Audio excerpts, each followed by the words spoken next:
nhớ rong nó nhớ rong trâu nó chia nó chè phô mộ thia để tiền khăn thia ấy giờ lâu thia ấy thu phong rồi nè bây giờ phải ở tổng lao kê bốn đã đây chỉ chơi nữa nên thôi bây giờ đã phải ok xe bây giờ muốn chuyện phải tổng lao cho là ôn á phải uống mua nó giờ ít lùi giờ chỉ xe kia nè bạc kia nó chè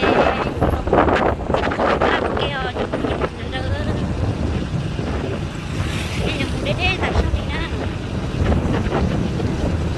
buổi chiều là buổi chiều đây đây là chạy có ra đi xích chết nữa nè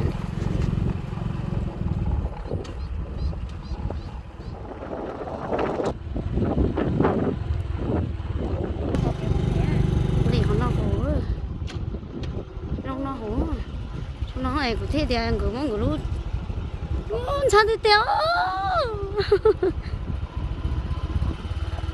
ai ơi cái là chỗ cơ gì mà nó đã tỏ lại ao tụ cầm mắt con nó tê không nhẹ cười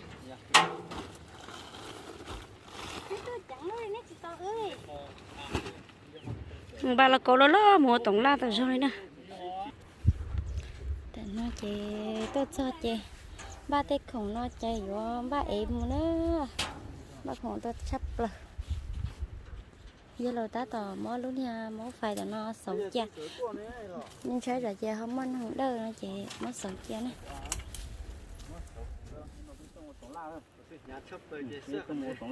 tổng la chỉ có là sinh huy à nó hạ bị nó lấy về cái hình muôn nó bị nó lần này đây hình ngôn là chùa đó nó đây chơi chữa sống ta sống môn tỏ ta chơi chữa nên tôi giờ tôi sẽ thích là giờ tôi chỉ có nói riêng các người ra nếu ở ta còn cái gì là sẽ được ra có nói rằng đây nó có từ kia chứ không được nó được cái gì chung chỉ sau rồi ba giờ đã lúc nó có nó ra khí é nè rồi lúc cố lo lúc thằng em lúc lo tụi tôi bé anh chơi hay là nhà rồi à chơi có cũng là mà suối chợ nhẹ nó liền bớt say ô tê cái đi nữa tê cá tiểu nha chỉ bóng tứ tới đi nữa tứ muốn đi tê thấy mỗi con này chỉ một con ha cái này lấy cơ chỉ bóng cái chỗ học khó bên mà lo gì ngáo bay lúc cô đâu có được xuống này nó nào mua tổng nào nữa ô thằng đất làm gì nữa rồi ấy nó cô lo tiếc ấy nó một nè nó nào mua tổng nào mà chết nó tụi cái chết chết à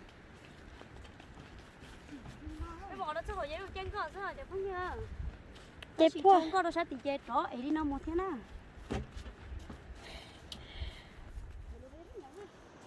sao hả đây nọ nữa thắt tỏ muốn đánh nó vậyไปคอยดันเนาะเขาตู้ๆเนี่ยเนาะอยากคอยจับพวกได้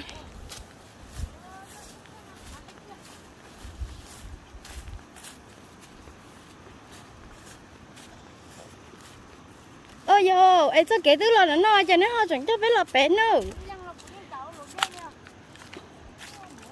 hiện tại cái cú xì ô kia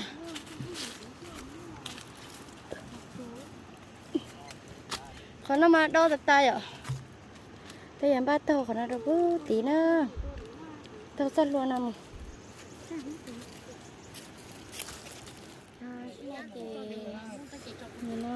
nhiều một cái lá điền xin chào cô nó nhà cô qua là tao sang đợi nó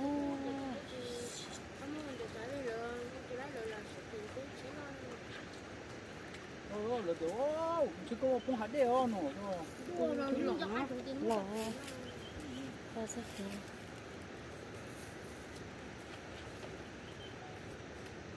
đúng con chơi đúng con bây giờ thì đúng con có lấy như nhau thế hay kiên có nó như gì cha chỉ đi mình cần đâu không cái cho mà nó là cái tôi Rồi không có bắt được thì tôi bắt là. Tôi có bắt được bảo thế không? có sự dễ Đó.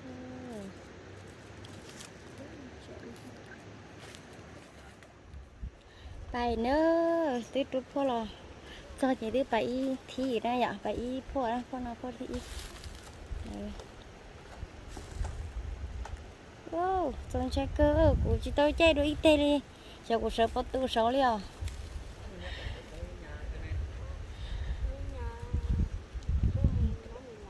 cho phô mộng cờ là một trâu lúa là câu nó thế cụ thế lúc cỡ ha nắp bạn á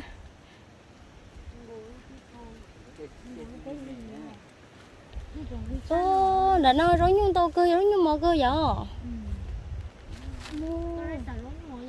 Nó mà mừng à chị ơi mừng thì nó giống như mò thì tiêu vậy sao mua đây là lo mà tốt thôi thì nó không cái điên ăn đến tiền. như được rồi như phố sắp thấy đến đó là ta xí mà được rồi cho được rồi cho chị bố nè ê chị bố tiểu như chợ khoa tiền tụi yêu một xe yêu phía cho tiền tụi yêu chỗ nhà nữa một cái lãnh đạo chị ơi tụi mình xài mẹ anh tụi nó trút phô lọ nè căng cơ liễu nhớ đấy chị bỏ trắng chị mà lo cả sao rẻ mẹ bỏ trắng nữa ô quên chắc của chị cá liễu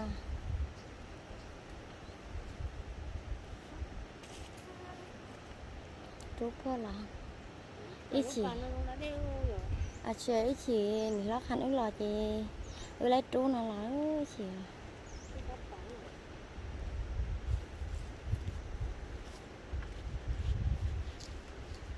luôn nó luôn nó nè luôn nó hơn để trú lại lúc phô lọ à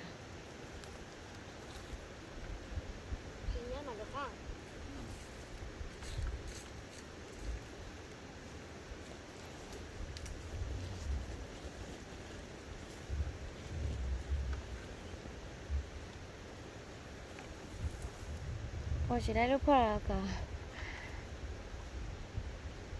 cái này nhớ số bao giấy rồi mình xài mình sẽ được chùa được có học không nhá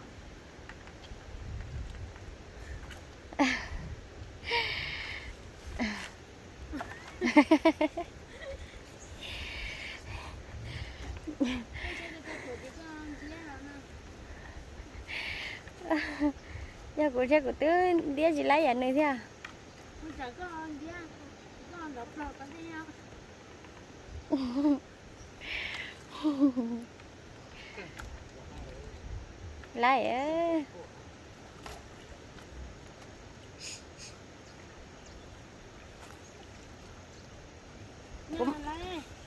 của mà là cá lò nghe số nghe chung á Đó mà là ta. em chung á chứ Cái đất tàu này hay cái phần đất tàu. ấy đến thì là trút của số chung á chứ các bạn là trút à chứ là phải bố ra chứ ờ ê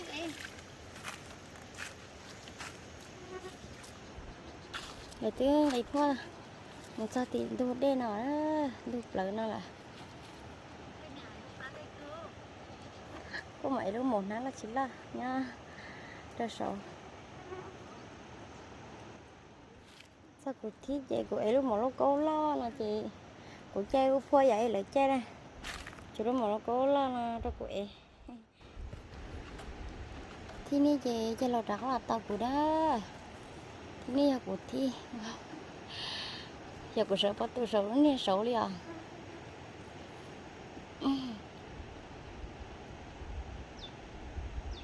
giờ là sẽ tập lại đây nào cụ tí ấy lấy là cố nó bắt tỏ chị là xem ta chị phải nó cho nó lên chị má phải như là vật sợ nữa vật sợ chị nó cụ chị tháo sợ giờ anh chơi đi chạy thì đi tù rồi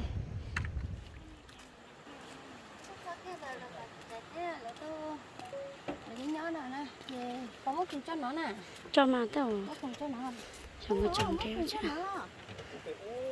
cái thùng bao nhiêu đó là cái nó đi té nhá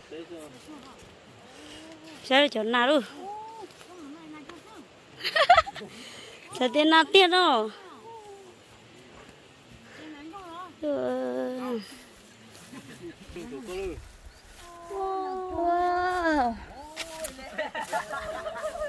Đây là nó.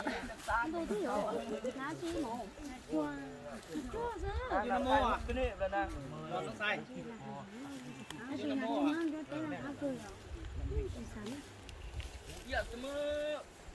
Ô. Khao, nó chơi. Để chín tao. Một nát chay.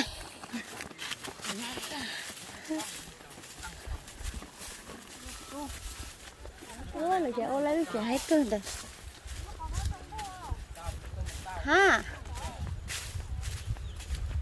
Ô, tên đồng à.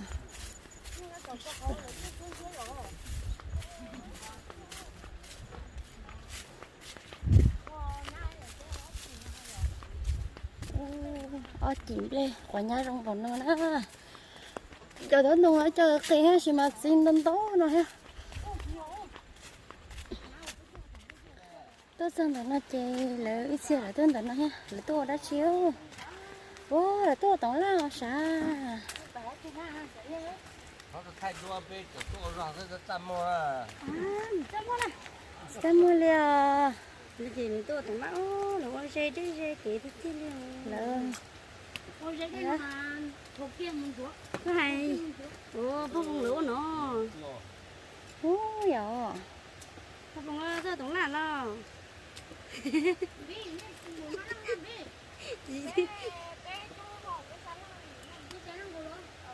Rồi đây cơ nó. tôi lấy tàu khơi ạ Rồi đây tao cứ hạt tao có ghê nó sẽ đó. Cái đây mà nó sắp rồi.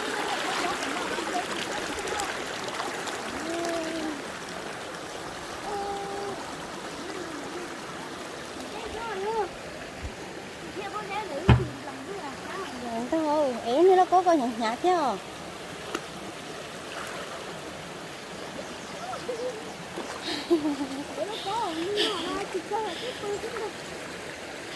Ấy nó có mà chỉ muốn cháy bơ sao? Đó nên nhớ bà phụ ta. Sao thế kia? Vậy tao tôi mà. mấy chị ta ơi chè Sao? mấy chè Rồi thoát kéo kìa xó cơ chị. Thoát kéo nè. ngon ta ha Mua chí coi.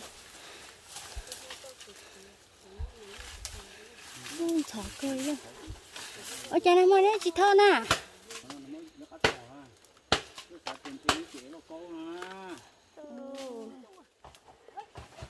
mạo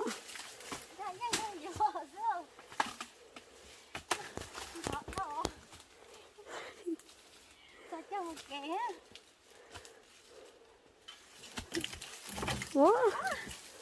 Một bỏ. Cơ tệ. Tôi sang đấy nọ đó. Thì ấm ba mong khẽ thơ. Nhớ. Thơ sao chẳng ha. Nó cố. Đó của ế nè. Thì là bư là đây nè.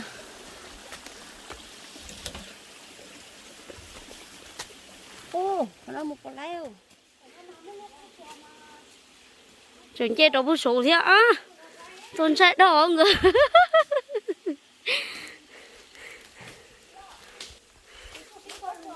vô vô Mày cho những cái này nè, nó bằng cái cơ sửa chỉ tao bỏ ra vậy. Thì như là giờ ta tóm ba, giờ mà tụi ba nó chủ ấy giờ mới cho là xe hết vào trong đó.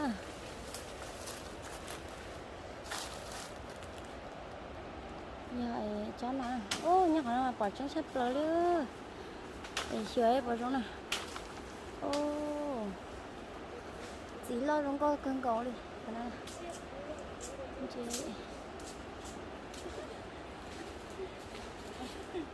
Chị chiều xe, cháo.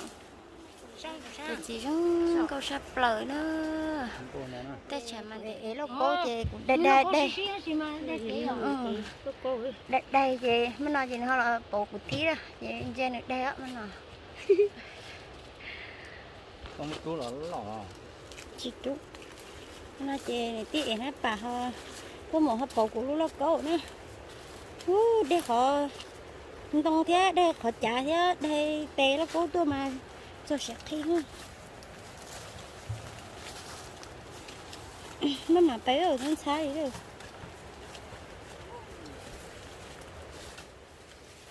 tôi chờ nữa thầy đi kia liền nó mà đi lọt chứ thôi mà đâu chúng đâu có cái chả mà về lo đi kia đi được chỉ cho khẩu trang thế mà lo nhô thì kia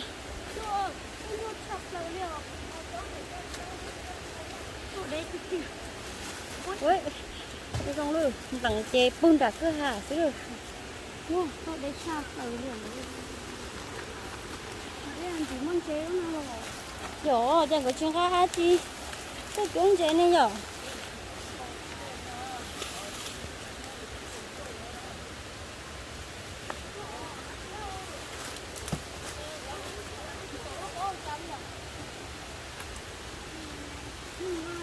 tôi chạy với tôi cho mà đi chung nhau hả chị sao nó là này có tiền à hả mất tiền à hả không có cười à con này có mua không cái nhà không mua trời nó mà tiền gì họ có xe gì sao gì muốn chơi chấp rồi à mong chế không cho nên chuyện khác chỉ tuân tòng chơi à lúc ấy họ sẽ chỉ có họ có thấy nó vậy nó chỉ mong chế đâu chưa chân tôi là nè tôi chân tôi là nó để ta tầm ba ta tầm ba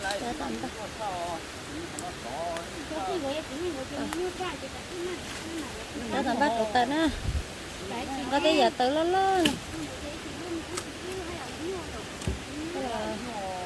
thằng anh đây cho nên sẽ đơn cho bé tôi cái tôi qua tổng là cho chơi nào nữa bé mà xin gì được giờ chưa thật là sẽ đơn nhớ rồi đó